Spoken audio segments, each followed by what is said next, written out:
Alright, this is just a real quick walkthrough on how to use PhotoStory 3 in case you are starting it new this year.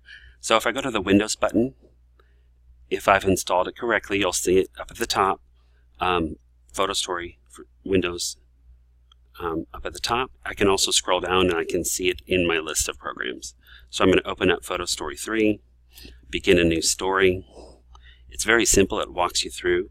Always look up here at the blue bar, and right now it's telling me import and arrange your pictures. So I click import, find the pictures I want, and you can hold the control button and click on all the ones you want.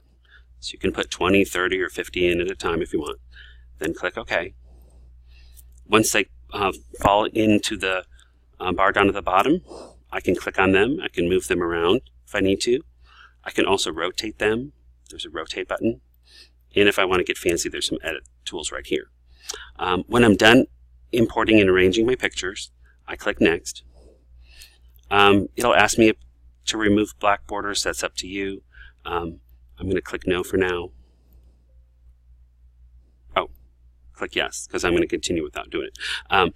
And here, I could add text. So this is a Memorial Parkway picture, so I could type MPE. I can't see it because of the font is black, but I could change the font colors. So let's make that white.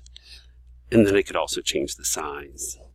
There we go. So now I can see MPE. These buttons will move to the left, to the center, to the right, up and down, and so on. So if you want to label the pictures, you can.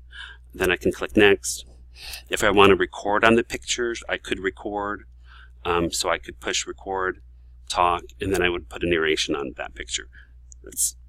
Most people don't do that, but you could do that. I could customize the motion for transitions if I need to, but most of the time I don't do that as well. When I click Next, I could add music, so I could select music that I have from the computer, or I can create my own music, which is kind of fun. I can click on Create a Music, and maybe I want, something jazzy, and I want cool jazz, and then I can play, preview it, see what it sounds like. And then if I like it, I click OK. And when I click Next, I have several choices here. I want to save the story for playback on the computer.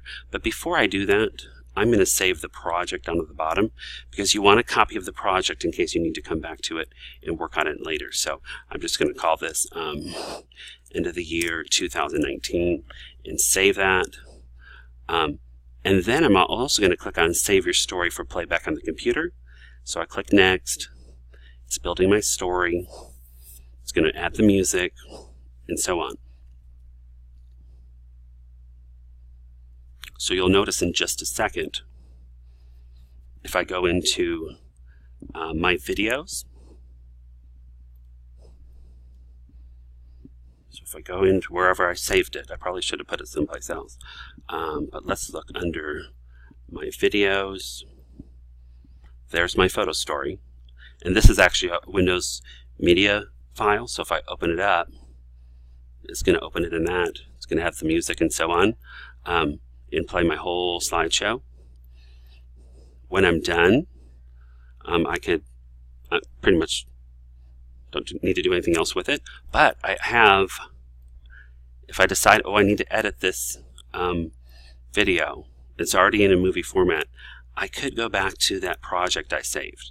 So make sure you always save a copy of this project, because I could go back into it and I could go back and edit the things that I need to fix. So if I decide I don't want the music or change titles, I can go back. But remember, you have to save a project and then also the finished video so that you can come back to the project if you need to. And that's just a quick walkthrough.